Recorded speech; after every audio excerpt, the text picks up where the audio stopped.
है ना? हो. तो 6 से 7 के बीच आएंगे।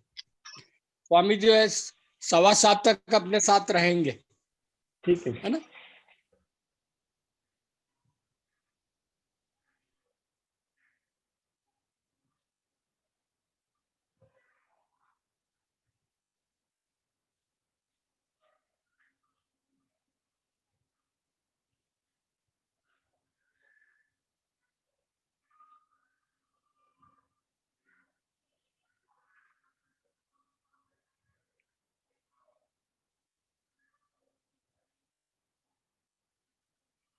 चिदानंद जी का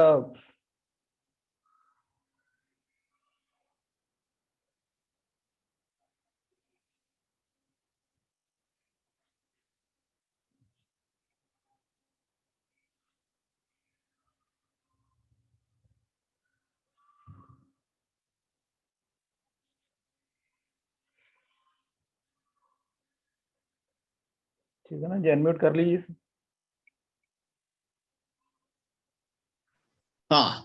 Now it's done. Yeah. Pehle I was trying, but it was not happening. Now my microphone is unmuted. So we begin, right? Yeah.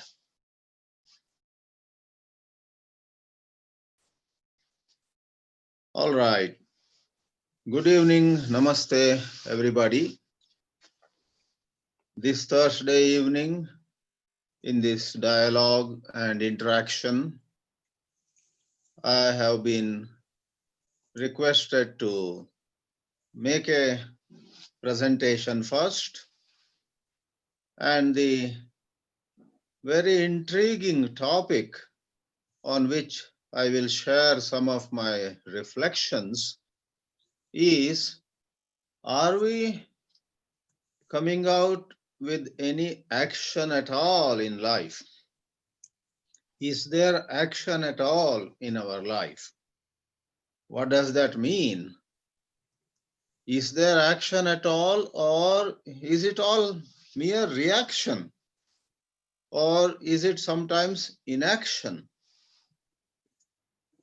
In other words, we are going to delve into certain intricacies of action.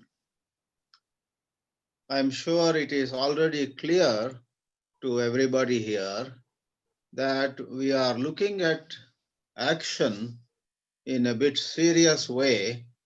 We are not taking any movement, any expenditure of energy, anybody taking something from here to there as action. That may be the lay usage. Somebody full of action, ordinarily people don't bother to find out what all that action is really amounting to. They don't scratch the surface. They don't see that person's so-called action in its true form. What meets the eyes many times is not the truth. Therefore, when we are talking about action, we are actually going to consider what is true action, what is meaningful action, what is action that actually meets with the need of the moment. In this context, let me make certain introductory remarks first. First of all of us know that we human beings are gifted with three faculties: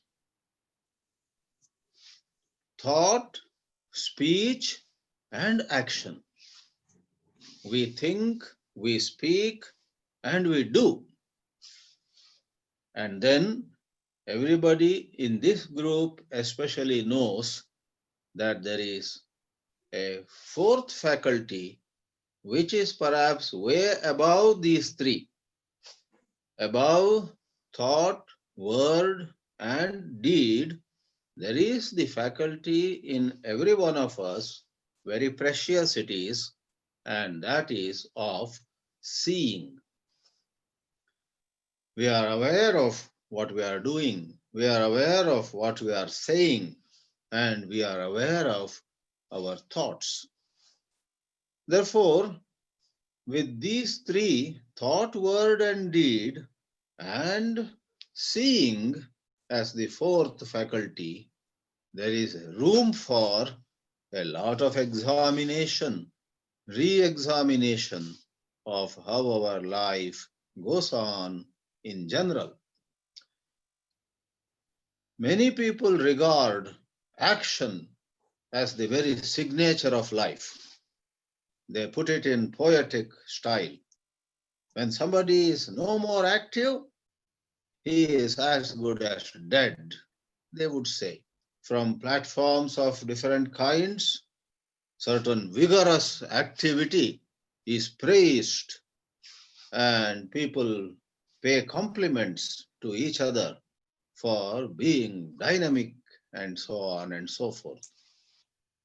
In fact, as I was reflecting on this topic in the last couple of hours, it occurred to me that,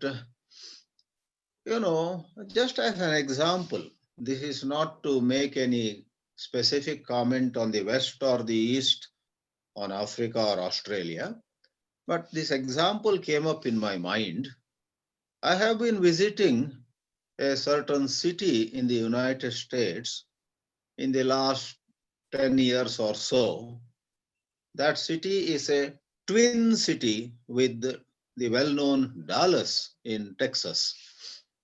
The twin city of Dallas is called Fort Worth. Fort, like we have Red Fort, Lal Killa. Fort Worth. And once or twice, out of my special interest in language, in words, etc., I had asked my friends, the NRIs over there, why is your city called Fort Worth? And many of them just blinked. In fact, I did not get any answer. But in my recent visit, about a year ago, we went to some sort of a museum, and there was a little section on the history of the city of Fort Worth.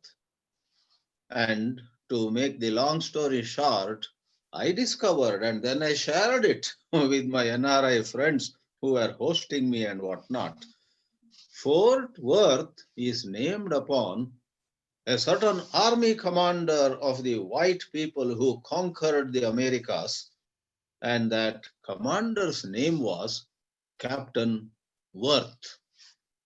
And this was a fort at one time, and this fort was named in honor of Captain Worth, because he had, for the benefit of the white invaders or the white immigrants, he had successfully driven out all the Native Americans from that particular region. Wow, applause for him. The ruling whites who eventually built the glorious, quote and unquote, United States of America, the white community praised Captain Worth for his bravery and heroism and military skills and everything, called him as a man of great action, for they got this whole city, in fact, a large region.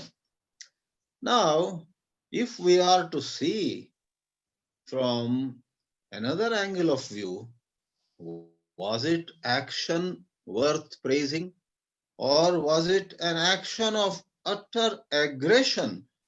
And for a pittance, maybe the Native Americans, whom we used to call till recently Red Indians and whatnot, for a pittance, they were asked to go away and settle on some distant place. Now, once more, I am not here to corner this white community or black community. That kind of behavior is in all of us.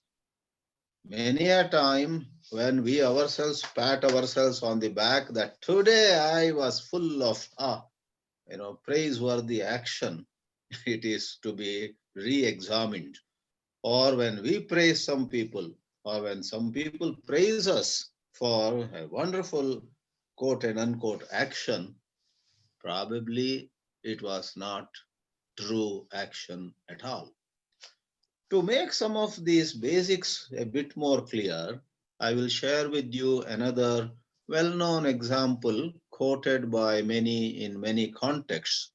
It seems there was a man sitting by a pond and sitting so quietly, apparently with blank eyes, and once in a while he would throw a stone into the pond. Many passers-by looked at this man and said, "What a pity. This man is pretty young, maybe 35 or 40. And what a pity, what a shame he is wasting his time just sitting here from morning. And all he does is once in a while throws a piece of stone into the water of the pond."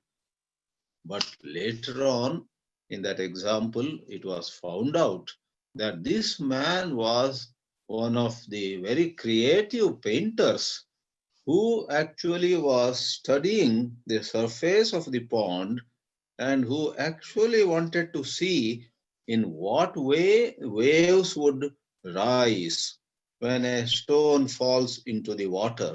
And it was sometime later that his painting of concentric waves rising from a central point became one of the much appreciated paintings. I'm not saying that this kind of painting or song or some other thing that becomes popular is enough certificate for action, but to clarify what are the aspects that we are examining, this example would be quite helpful. What appears as laziness could sometimes be some creative action, and what appears to be dynamic action sometimes could be later discovered as a matter of great insensitivity and so on. In this context, we actually have to consider that fourth faculty in us, the faculty of seeing. Are we seeing properly? Suppose we act in a certain situation where we haven't seen the situation properly at all. And the word very often used is perception. We perceive a situation, or for that matter, we perceive a certain person going by our conditionings, our psychological habits. In fact, in a certain other context, there is a Sanskrit shloka. You might enjoy a sprinkling of a few words of Sanskrit. Vyagra buddhya vinirmuktaha banaha paschad gomatau natishtati bhinatyeva lakshyam vegena nirbharam. Simple Sanskrit. Somebody thinks that at a distance in the forest there is a tiger, Vyagra, and releases the arrow. Vyagra buddhya vinirmuktaha banaha. After the arrow has left his bow, the man realizes, it is not a tiger, it is a cow. I mistook the cow to be a tiger. Then the shloka, in another context, it is used more, says the arrow would not stop. It has already gone on its journey. Natishtati. Bhinatti eva. It goes and pierces the cow. And that was not the intention of our dear hunter. Now, we are not discussing cow or tiger, which life is more precious. This is not the context at all. nor are we discussing the context of hunting. The action by you and me, when you and I, in some situation, get angry or approve or express appreciation, we buy, we sell, we do many things. Now, all of them are to be examined. Were they the result of some wrong perception, erroneous perception? Then, alas, that action would not merit any appreciation or any true endorsement. It was some kind of reaction. Therefore, in coming upon an understanding of pure action, it becomes very important that we constantly examine our own present perceptions. So we say the perception of a conditioned mind is behind a whole lot of things in human life which go by the name action, but they are not true action at all. It is the conditioned mind which is involved in all kinds of exploitation, for example, racial exploitation or exploitation by caste, by religion, either to exploit or to allow somebody to exploit, sometimes very willingly, sometimes coming forward to serve somebody. Oh, I will do as you say, sir. When we thus submit, we bend, then how does it happen? Why does such an action take place? Because the mind has been conditioned. I had one chance to visit Durban in South Africa in my life, and they showed me a nice park. And they said, before 1990, when there was apartheid, in this park, beautiful large park, suppose there were 20 benches, only 2 benches could be used by people with colored skin. 18 benches were meant only for white people. Now, there's a second part to this story. When I came back to my own country, to Varanasi, to Rajghat, our Krishnamurti center, I started telling my colleagues and friends, that I went to Durban, I went to South Africa, and what horrified me was there was a park where, the white rulers till about 1990, they had permitted the blacks or even Indians. There were quite a lot of Indians, as you know, even M.K. Gandhi had spent many years there. The colored skin people were allowed to use only 2 benches, and 18 benches were meant for the white people. Now, I got a slap on my face, I tell you, when one of the officers in Rajghat said to me, what is so special about it? In our country, also, high caste people treated low caste people in the same way. There is nothing so special about Durban, the whites treating the colored skin people like. Now, I happen to be quote and unquote from a so called high caste, and I got embarrassed. Therefore, I should admit that people exploiting another group of people, and the other group many times very willingly for some underlying benefits, cooperating in that exploitation, etc. Is that all action? Some leader, some political hero, somebody who is ruling over large numbers of people, builds bridges and some, does some kind of development of the country, etc. And we say, oh, he was a very active person. Hold on. With due regard for the energy that showed in his personality, so much of the action on his part or on her part was the result of certain conditioned perception. looking at some people as holier or higher, looking at some others as though a second-rate creation by God and so on, by nature, whatever. In this context, we must examine that this action of ours to be true, to be right, to be relating to the situation properly, it requires a silent mind. Not only political power, suppose we are after pleasure, you know, and sometimes we may justify our pleasure pursuit, saying, I like to enjoy life, and let me tell you, I enjoy life only with hard-earned money. I don't deceive anybody. Okay, I work, I earn, and with that money of my money, I enjoy. Somebody says, even in that kind of so-called pleasure-driven life, just saying it is your own money, you worked hard, your intelligence brought all that income to you, etc. There is a certain amount of insensitivity. There is a certain amount of partial understanding of life.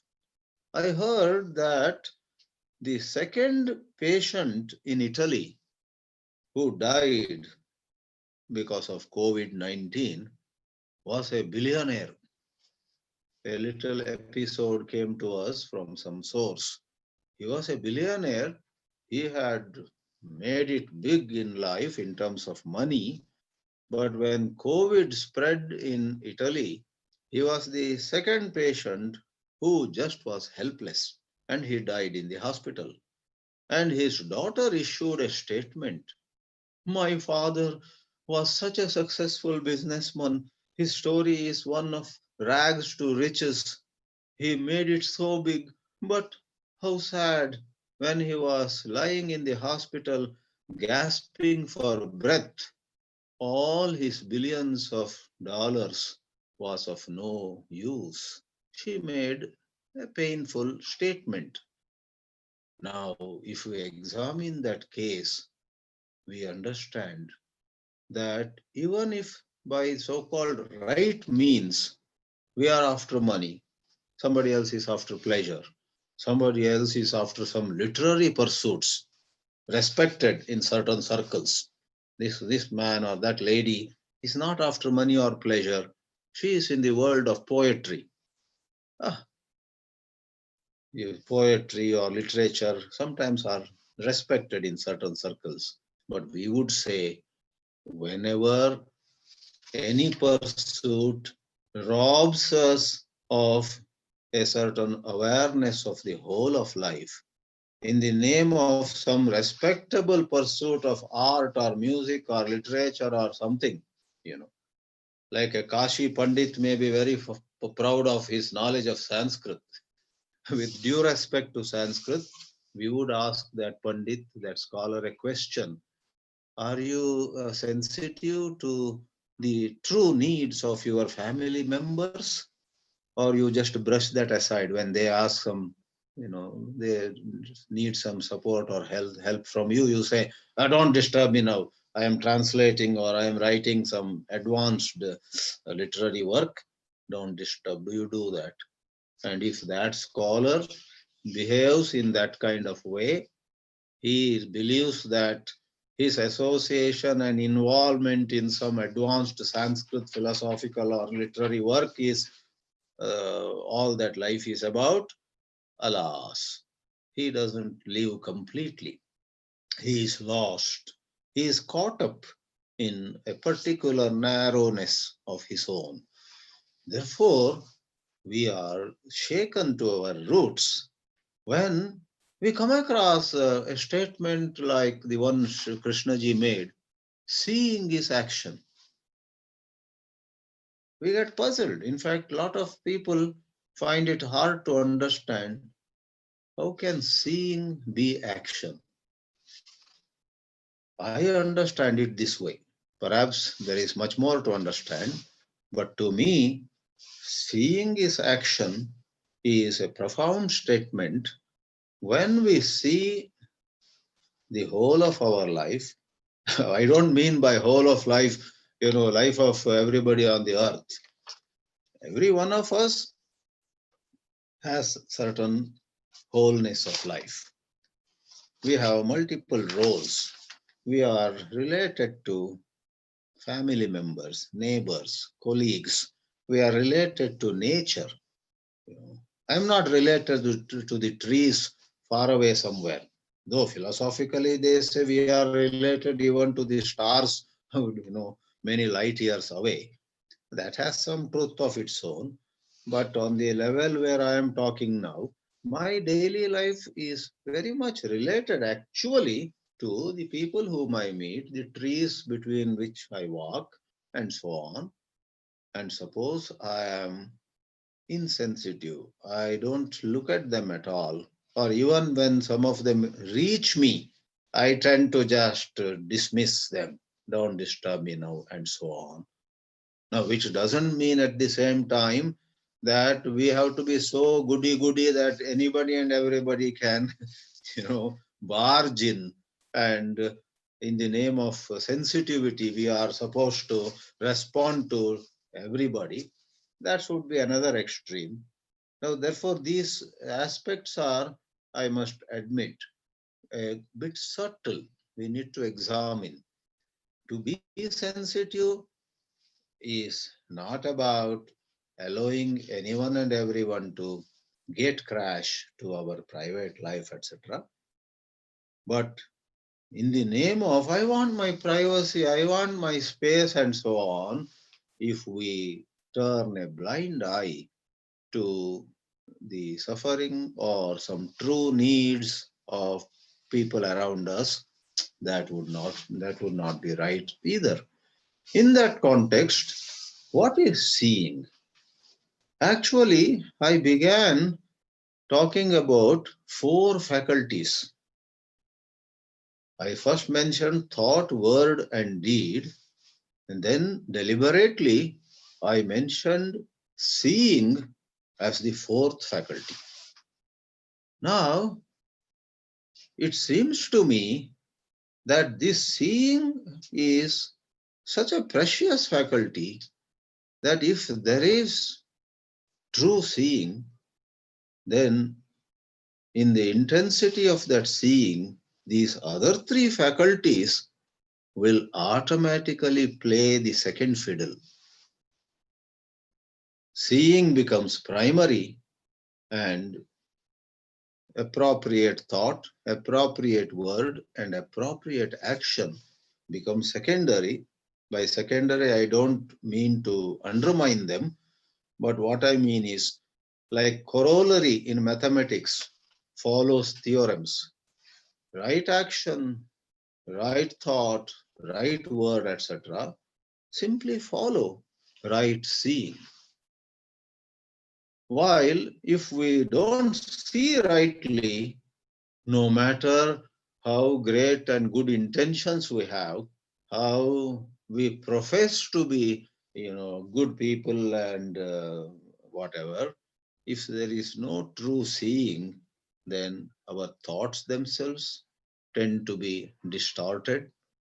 Our words will be irrelevant or not fully relevant, and our actions will also be not addressing the situation properly. Therefore, we would dare say that human life begins with certain immaturity where we give undue importance to being on the move, being active, always, making some movements, we praise them.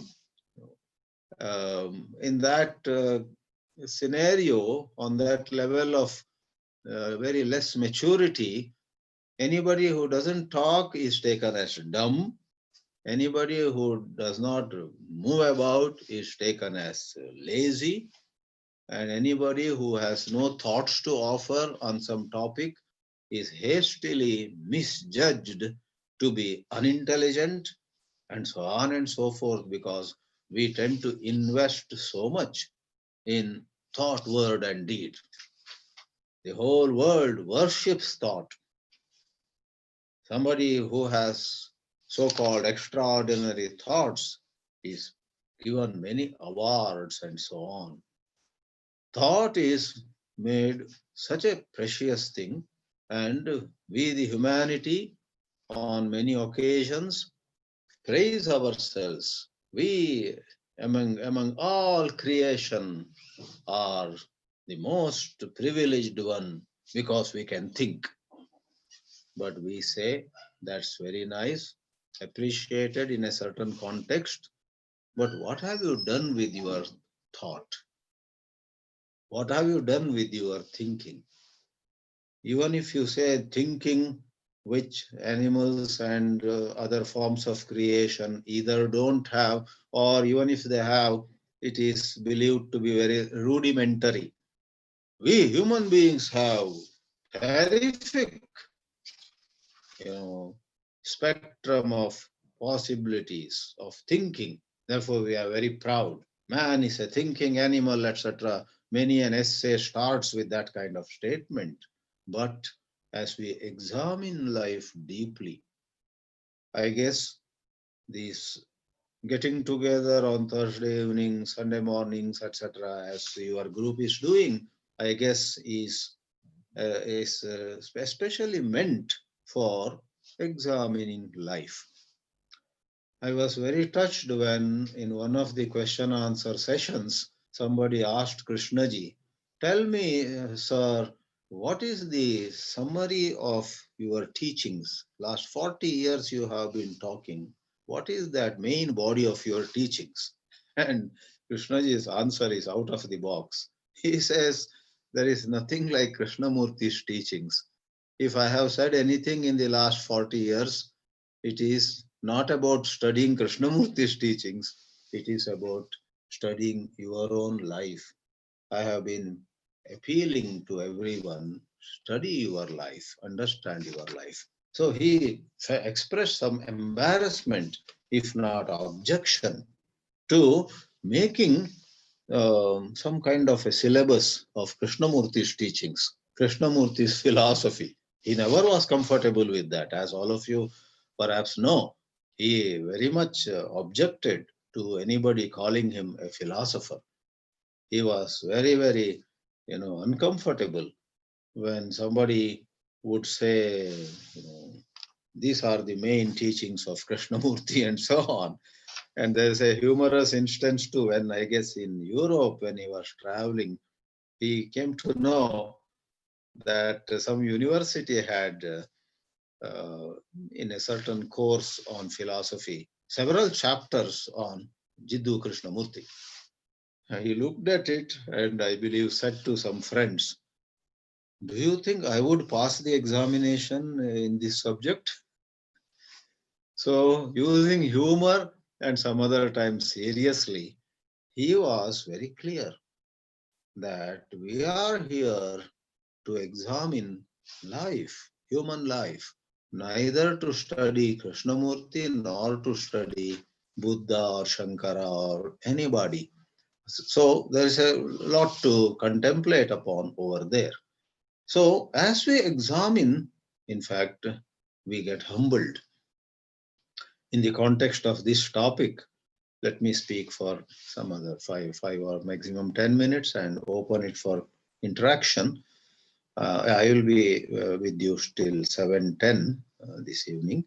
So as we examine, and I quickly looked at a little bit of writings available on action, seeing action, and so on. In fact, one of the things is in our misjudgment about what action is, we have lost our simplicity. We become second-hand human beings. In our misjudgment of what it is to be truly active, we get into something which we consider as action. And you know what it is actually? what we consider as action, and we get into it to put it in a certain manner, rolling up our sleeves, and we say, oh, today I'm going to work on this, and we get down to it. Actually, it is an expression of our ambition. Many a time, the things to do that we note down and then say to ourselves, I'm not going to waste a single minute today. I will passionately get down to this list of things to do. If you examine, we find out that underlying that things to do, there is some kind of number one ambition. Sometimes it is a reaction. Sometimes it is a grudge to teach somebody a lesson, to show somebody who we are. If we finish these things, then that lady will understand who I am. Recognized, noticed, or not recognized, not noticed, these psychological disturbances are behind our getting going with the so-called action. No wonder Krishnaji at a certain place makes an appeal. One of his beautiful statements is, be simple, sir. Be simple, sir. And don't try to become something. Be simple, sir. And don't try to become something or to capture some experience. My God, that statement can send shivers through us. You know why? You and I, a whole lot of us, as I already said, have lost our simplicity.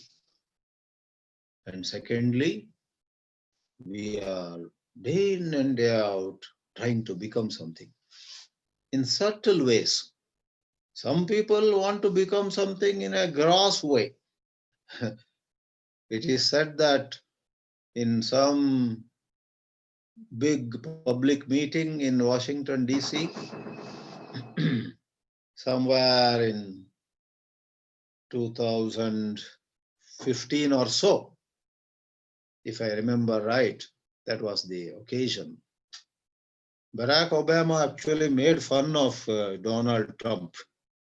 Donald Trump was in the audience, and Donald Trump's blood boiled, and he decided that day, I will show to all these people who I can be.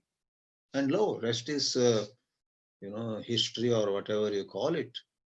In 2016, to the surprise of large numbers of people in America and elsewhere, Donald Trump, who had never become even a congressman or a senator or anything, straight away became the president of United States. There is a little Donald Trump in every one of us. We want to become, we want to show to some people, we want to settle score with somebody. In the process, how sad, our life goes for a tailspin. Our thinking gets so distracted. Our priorities, become topsy-turvy, and we don't really live fully. For we have been hijacked by some hurt. We have been hijacked by some reaction. Therefore, be simple, sir. Don't try to become something. And then he said in the same place, what's that? Do not try to capture some experience. Here also, see, many of us in this group this evening may not want to experience some sensory experience so much. We have gone through it. It is no more about sensory experience through the five senses. But to capture some experience has other dimensions. For example, even to reach somewhere, you want to play some role somewhere as a scholar, as a member of some committee, as a secretary, as a treasurer, as some coordinator, as somebody holding some kind of office, whereby, according to our conditionings, we would be experiencing a new I. How nice it would be if I am the secretary of such and such organization. It would be wonderful to sit in the chair of so and so. So we might envy somebody. How nice it would be to be on the stage in what is that? Kushwant Singh Festival in Sanawar, Kasauli Hills in Himachal Pradesh. Every year they hold one literary festival. And you and I look at the newspaper and we see that poets and writers from around the world have come there and they are reading out their poems. And I just cooked up an example. If you and I want to, we fancy how nice it would be if I were to be over there and read out something, speak something, sing something. And next day it would come in all the newspapers. Now, that is also wanting to capture an experience, wanting to become somebody in a certain setting. Now, lastly, before I conclude my words, you may say, well, if I neither want to become anybody, nor want to capture any experience, nor have any fancy, then what way do I live? What is life then all about? I will just try to throw some light on it and then we can discuss. There is a different way available to every one of us. Every one of us. Every one of us actually can go about life not trying to create another image of our own, not being concerned with our image at all, neither sad about the present image, nor hopeful about some future image, neither regretting that we lost certain image we had 10 years ago when so many people used to look up to us, nor being proud of some other image which even now some people have of us. You see, to be caught in some kind of image is an artificiality.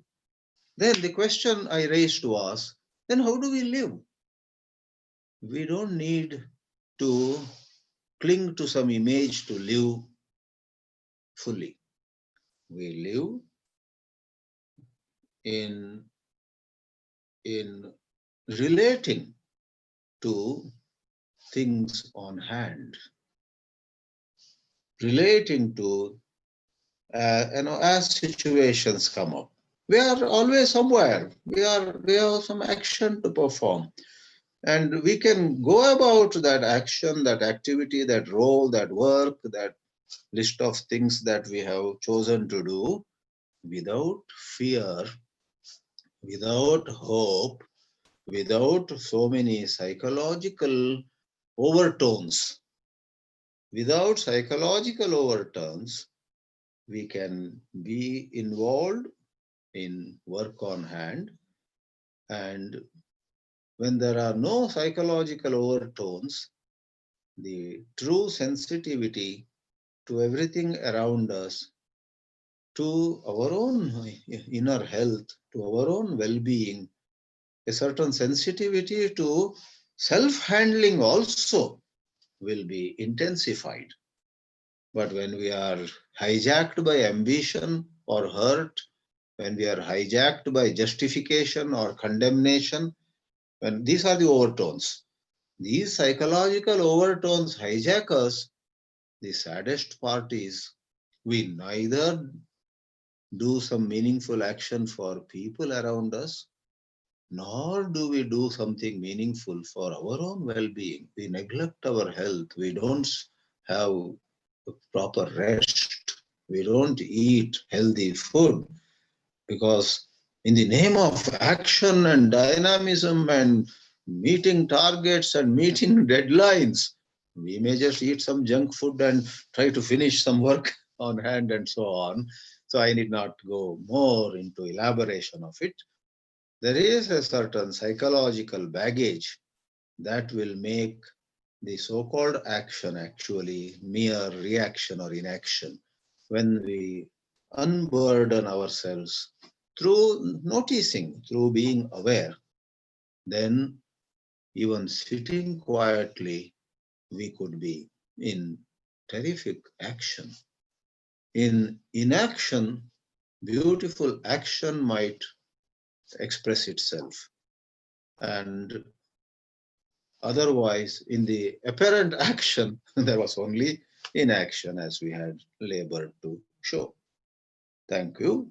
I now open the session for any interaction, not only with me, but between any two participants and so on. Thank you again. Modak open कर दो इसको, मोडक इसको open कर दो सबको।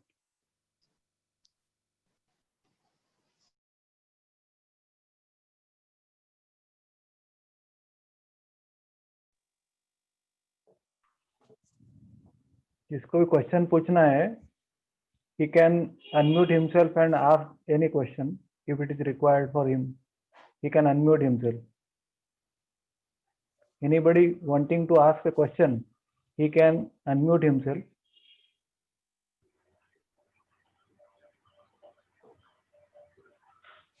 आप पूछिए Kavita ji. Swamiji, I just wanted to add a thing here, that when the seeing has no justification, no logical explanation, nothing but the truth, and the truth stands naked and alone. When I can see that, then when I can see the right thing, that is when the right thoughts, the right speech and right actions will apne aap fall into place, na? Isn't it?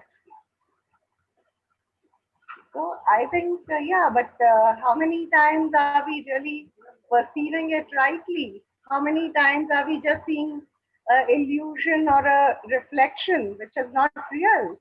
And how many times can we really see that is just the reflection of the moon and the real moon really is upstairs, not down in the lake? So for that, I guess Jay said he be aware. All the time be aware. So awareness probably, by slowing down the thoughts, we start being aware, and then the right seeing would, we can kind of get to the right seeing. Is it?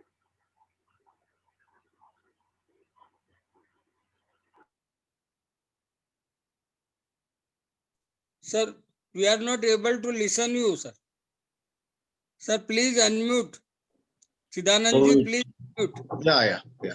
Now please repeat whatever you have said. I just said that our mind normally oscillates between guilt on what we regard as something wrong we had done and pride about what we regard as something right we had done. So it needs great care not to be carried away by this guilt or shame or pride. And no matter whether we lived wisely or unwisely so far, in the present moment, we need to be fully in the present. That is a mighty challenge. So it's a sweet challenge too.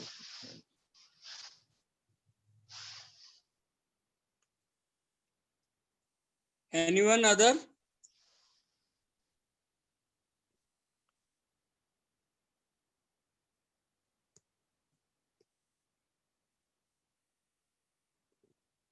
Good evening, sir. This is Viresh Wagmar. Can I ask you a question? Yeah, please. Please Am I go audible? on. Yeah, please go on. We are able to listen.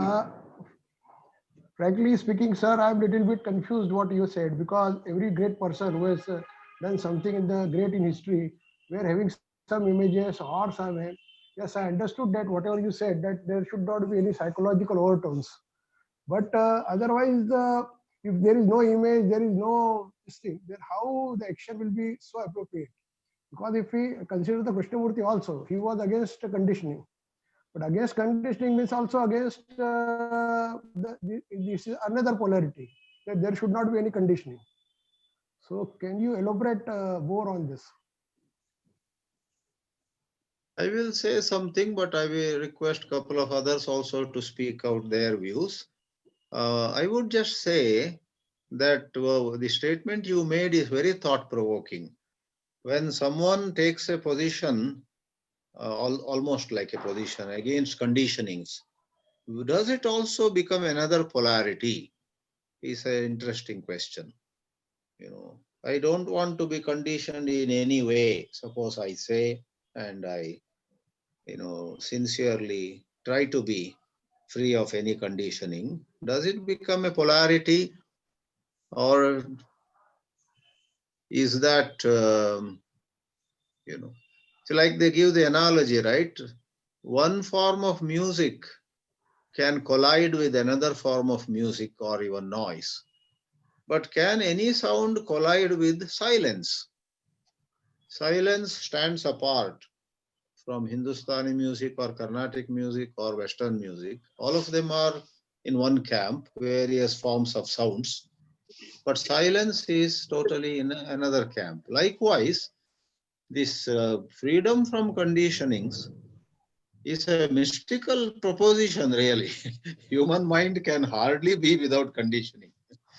It is, we only jump from one conditioning to another normally. But great mystics have proposed, can you just be free of all conditionings? That's my 2 cents. Please, somebody might want to say something. Sir, all great inventions and all great things have happened because of some image in their mind.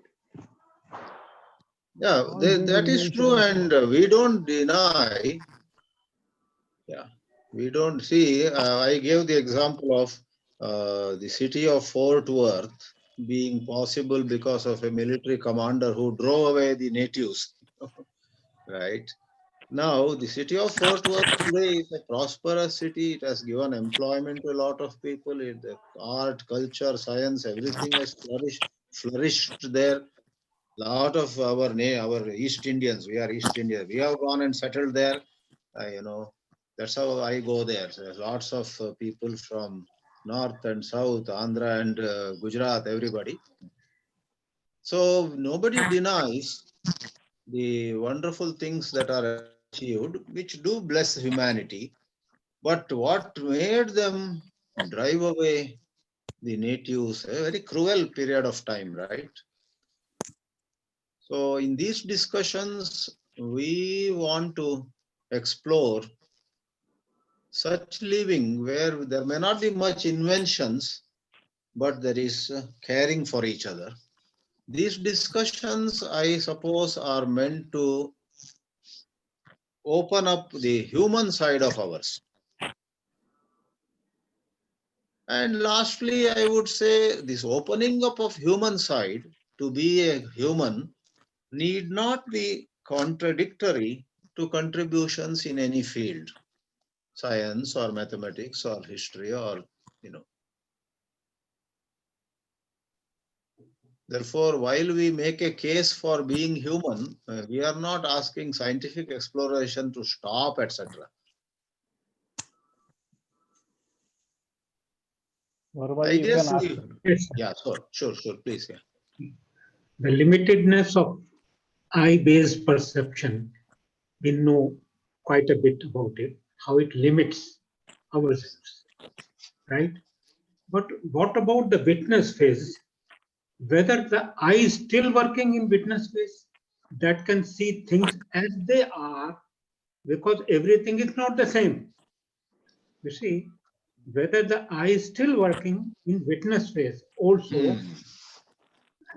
I have nothing to, I am not interested in specificities, but whether my I is still able to see things as they are, just in witness phase only is it possible. So little bit clarity I would like to request from you in witness phase whether the I works or not. You know, this being aware, being a witness, seeing things with no bias whatsoever are a great challenge to all of us. I do agree with you that when we think that we are looking at it without bias, there may be some hidden bias of which we are not aware. I do agree. Therefore, like in mathematics, they talk about a limit function, you know. At the limit of it, we are free of all biases. And people like Krishnaji said to us that as you are watching, first you might imagine you are watching without any prejudice, but suddenly you may discover that there is a certain bias. What to do? He has very patiently said, then be aware of that. Be aware of that. So this awareness and witness phase, are they different? No. They are awareness, alertness, seeing, pure perception, unconditioned watching. All of these are same. But a particular speaker or writer or you and I would go about it with some concessions at a point. That is our limitation. Like somebody like me may talk about being witness, but even at that moment, I may be carrying some conditioning. That is my problem. Katyayani raised her hand. Namaste. Please go on, Katyayani. Namaste. I understand examining one's own life and not creating an image, living in the moment is the key factor that we are talking about, even according to Krishnamurti ji. And as per your talk, the way I see it is everything boils down. Living in the moment is based on our innate experiences, how we experience, and our experiences are based on our past and the people we meet, books we read, and everything that goes around us, not necessarily by one thing, various things. And we still try to live in the moment. And if seeing is the only action, but still that is also based on thought, word, and deed. And the true seeing is evolved again beyond all those things. So it's a little bit complex to go to understand deeply. Just to make it real simple,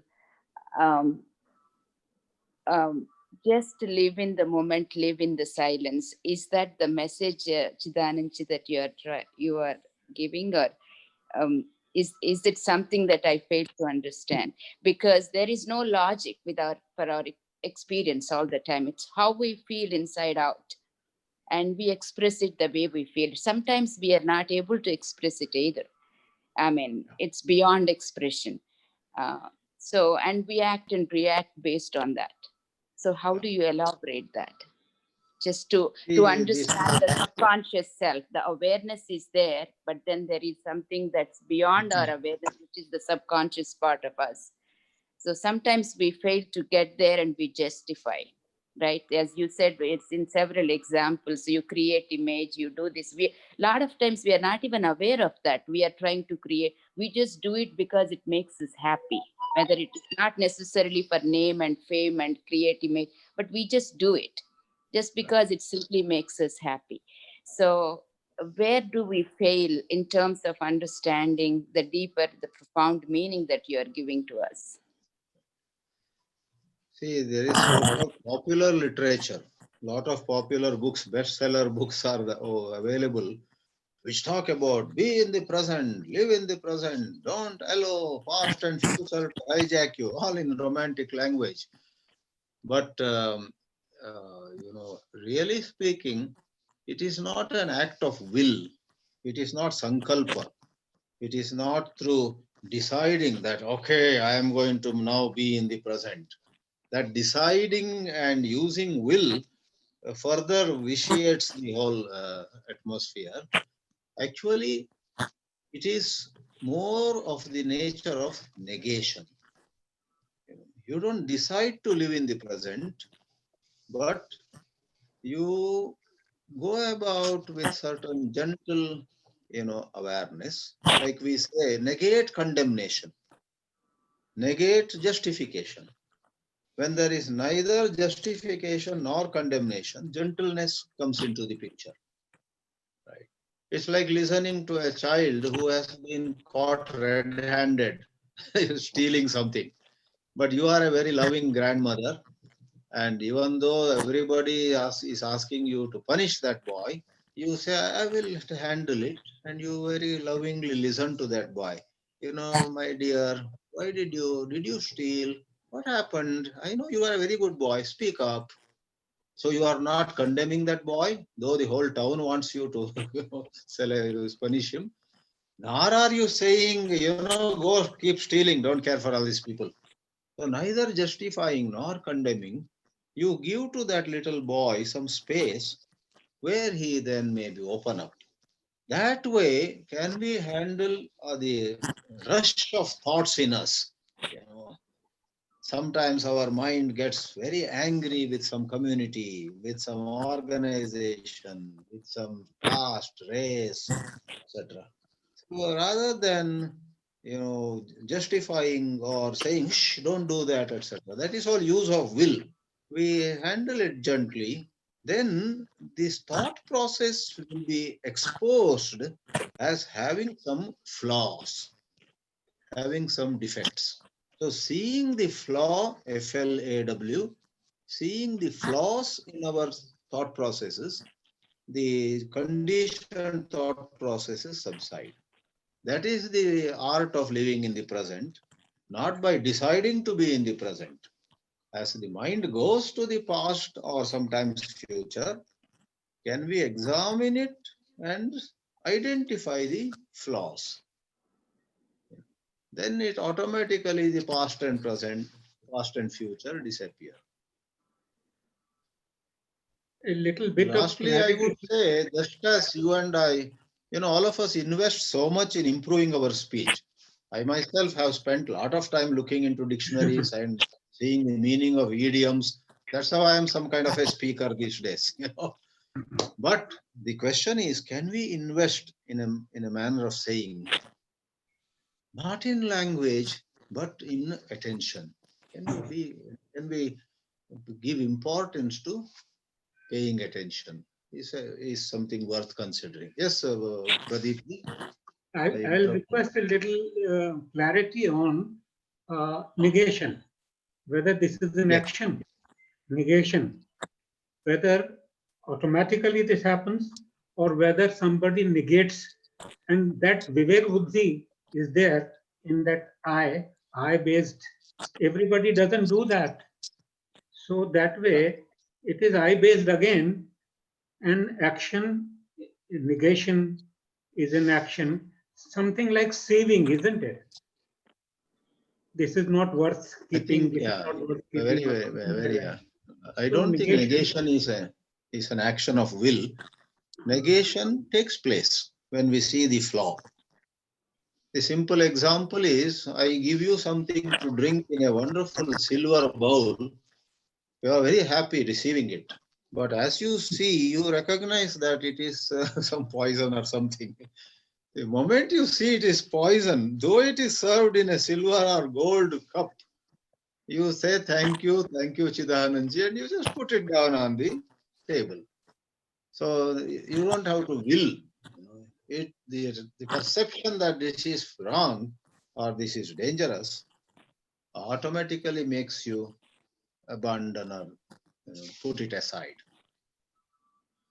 But to a conditioned mind, whether this Viveka Buddhi is there that all the time correct, he will see the false as false and then negate it. You see, that is the thing. The conditioned mind is already conditioned mind. He's seeing manna in what Chidanandji is offering. You see, because of the faith. Correct. You see, so that negation that way automatically happens. Then I won't know even this. If it happens automatically, I won't know even this. Correct. Nobody will know it. So whether Yeah, this there are these correct, things there are conditioned mind. चिदानंद जी को जाना है sir अभी ये Okay. इनका time हो गया है जाने का तो संगबारी का लाख शुक्रिया even it opens the mind So I'll excuse myself. Yeah, You yeah, people can carry on some discussion. Namaste. let this संगबारी go on. You can go now. Thank You you. are Thank you, sir. Thank you very Thank much. you very much. Thank you, And sir. waiting for the Bye-bye. next Thursday. Please Yes, come on yes. next Thursday. Okay. Let's hope Give so. the subject to me. Or let the Sangbari continue. Verma sir, please continue now. मेरा तो हो गया sir मेरा my question is clear to him also and संगबारी पूरी हो गई है पूरी पत्थरबाजी हो गई है नहीं पत्थर ये तो it is your perception I based perception I based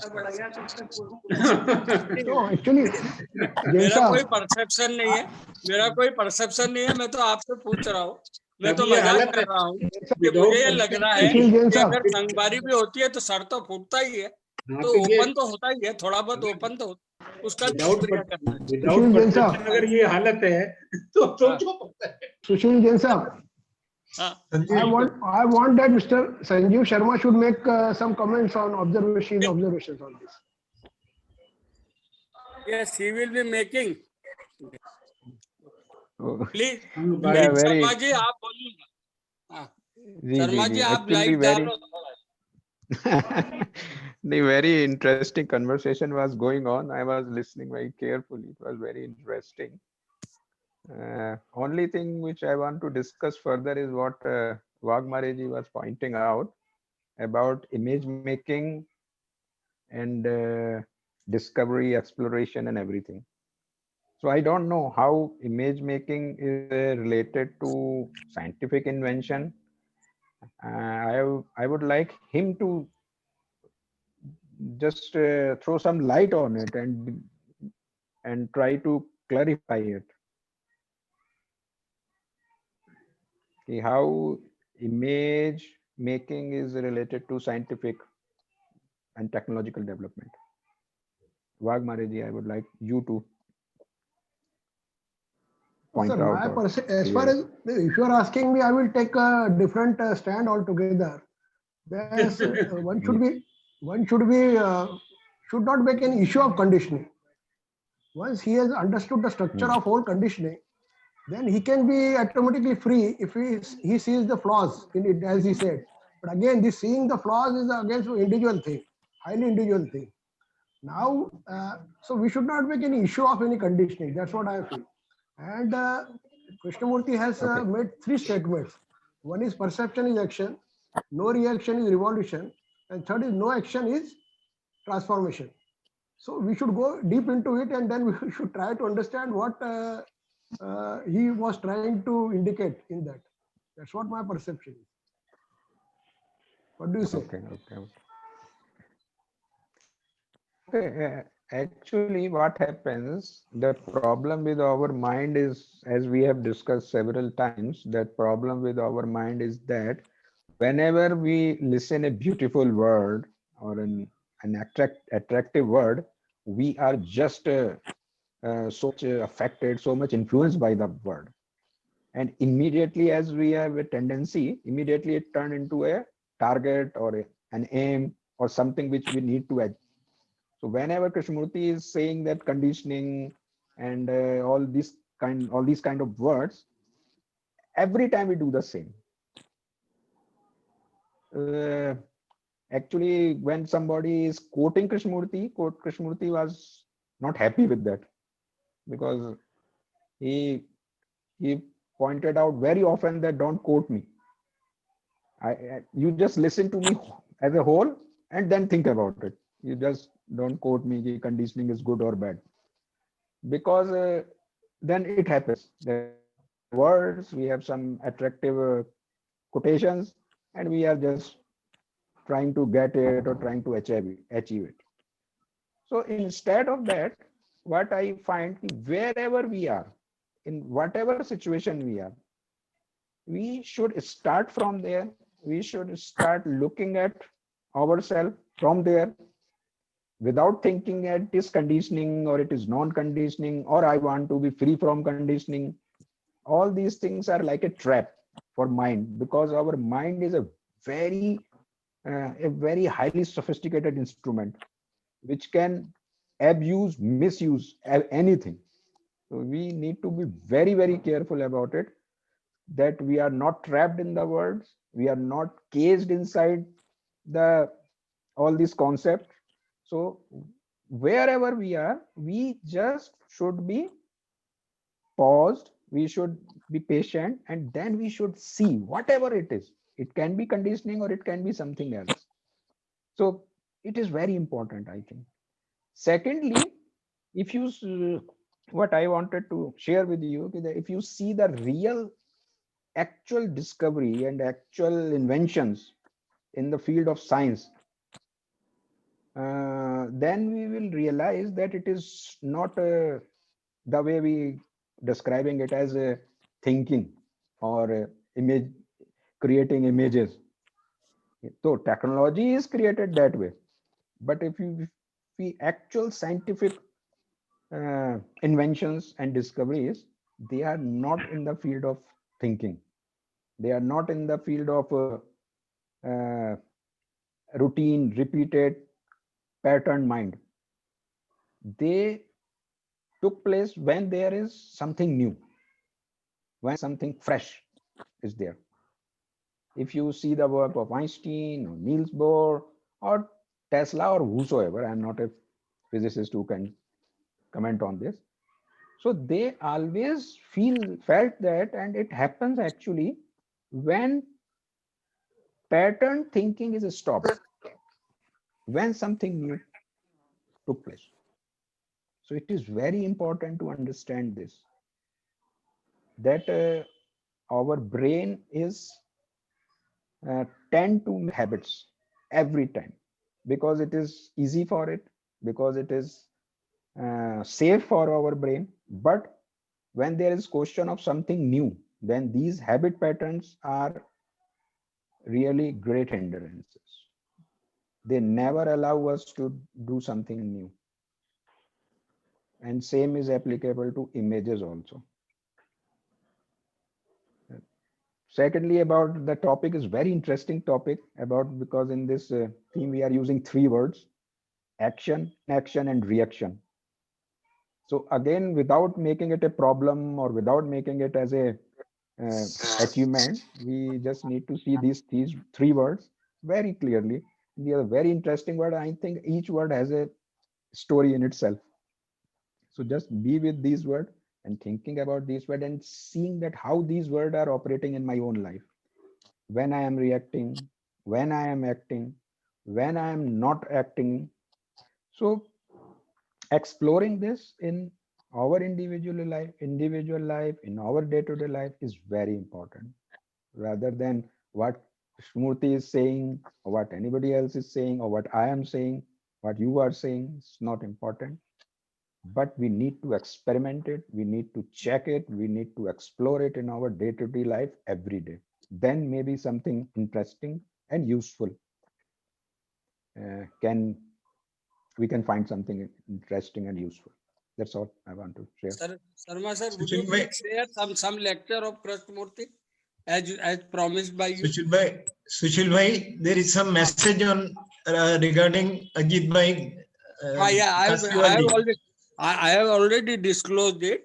After Krishnamurti's lecture, there will be 2 minutes silence for Ajit Kumar Kasliwal Singh sir Kasliwal. and Lieutenant General, son-in-law of Pushkumar Dixit sir.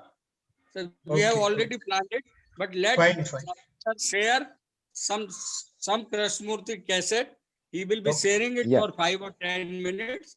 Then we will be sitting here for 4 minutes, 5 minutes, 2 minutes, whatever you want. No, For that's okay. Just, Fine. just give me 1 minute. I will sign out and sign in 1 minute, and then we will start the video. yeah, okay. You are allowed. You are allowed to leave Okay. and Thank you come so back. much. Thank you very much. We are waiting for you, sir.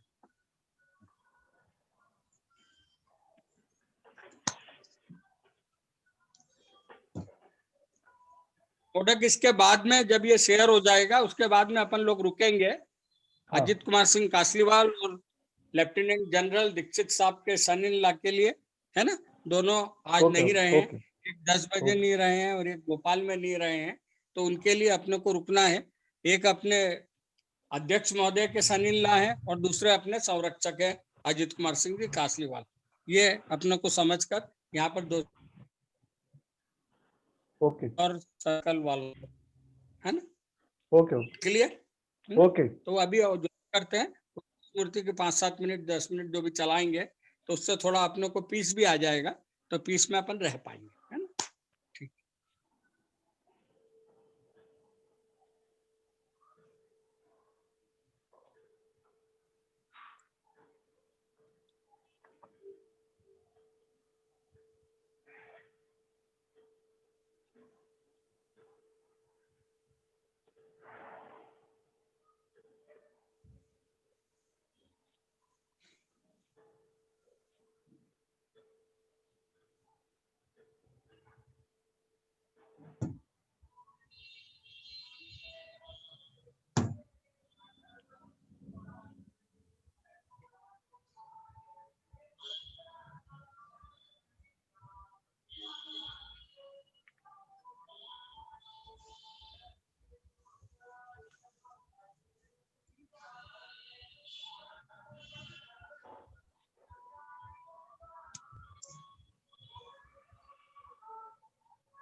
हाँ sir. Hello hello hello. उनको खुद को unmute करना पड़ेगा। हाँ, वो खुद को अनम्यूट तो करवा देंगे। संजीव शर्मा साहब का फोन है। हेलो, बोल देते हैं। बोलता हूँ मैं फोन में।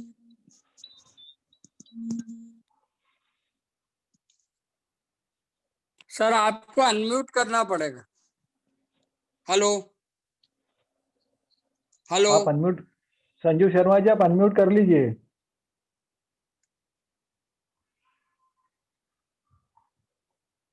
संजीव शर्मा जी आप अनम्यूट कर सकते हैं। अनम्यूट नहीं हो रहा है। अपने से नहीं होगा क्या? अब देखता हूँ मैं। क्यों मोडक, अपने से नहीं होगा? मैं देखता हूँ, वो वैसे भी कोस्ट है। देखो,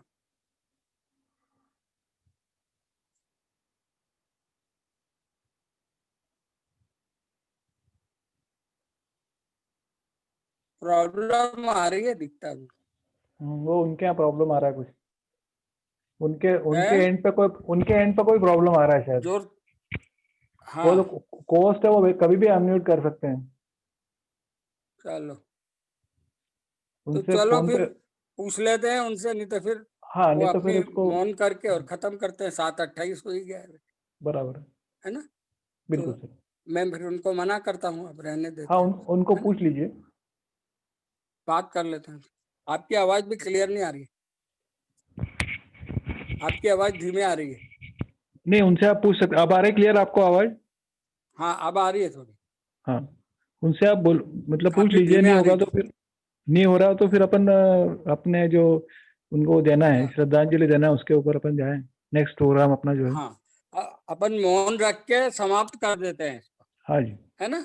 बिल्कुल। अपन इंदौर वाले मौन रह के इसको समाप्त कर देते हैं। बराबर है।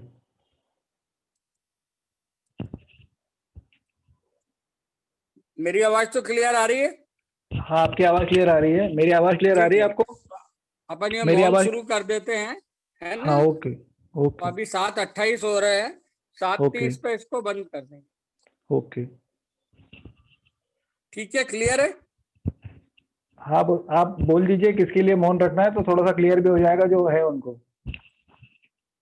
कासलीवाल जी के लिए, और जो उनके पीके दीक्षित जी के जो सन इन लॉ हैं, उनके लिए मौन रखना है 2 मिनट का। हेलो। हाँ, सुन रहे हैं बराबर से। हाँ, तो आप अनाउंस अनाउंस कर दीजिए, और फिर 2 मिनट का मौन रखते हैं, फिर अपन इसको एंड करते हैं। हाँ, ये 2 मिनट के बाद समाप्त हो जाएगा अपने आप। ये संजीव शर्मा जी एंटर कर रहे हैं, इनको मना करना पड़ेगा या तो। संजीव शर्मा जी। हाँ हाँ, बोल देंगे। वो आ तो सर एडमिट हो रहे हैं। वो 2 मिनट मौन हो जाएंगे, वैसे ही मौन है।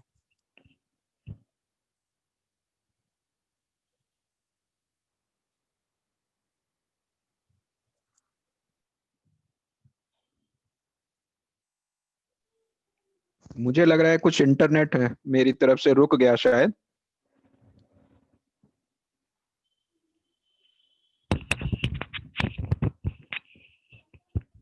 हेलो।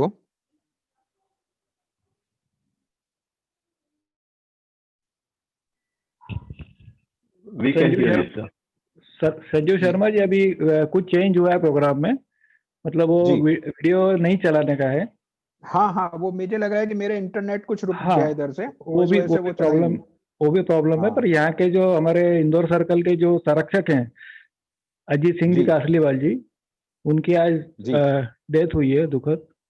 तो जी उनको भी वो देना है, श्रद्धांजलि देना है उनको। और दीक्षित जी के सन इन लॉ हैं, उनको जी भी श्रद्धांजलि देना है। तो उसके लिए अपन ये वीडियो वाला प्रोग्राम कैंसिल करते हैं आज। अभी 2 मिनट का मौन बिल्कुल रखते हैं इसके बाद में, और फिर बिल्कुल अपन बिल्कुल एंड करते हैं मीटिंग को। बिल्कुल बिल्कुल बिल्कुल। ओके जी, जी तब 2 मिनट का मौन जी अपन शुरू करते हैं। बिल्कुल ओके, बिल्कुल। राइट।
ओके, ओम शांति शांति ओम शांति। शांति शांति। मीटिंग एंड करता हूँ जैन साहब। हाँ क्लोज। हाँ कुछ अगले बात अगले संडे को 22 तारीख को कंदा स्वामी जी का लेक्चर है।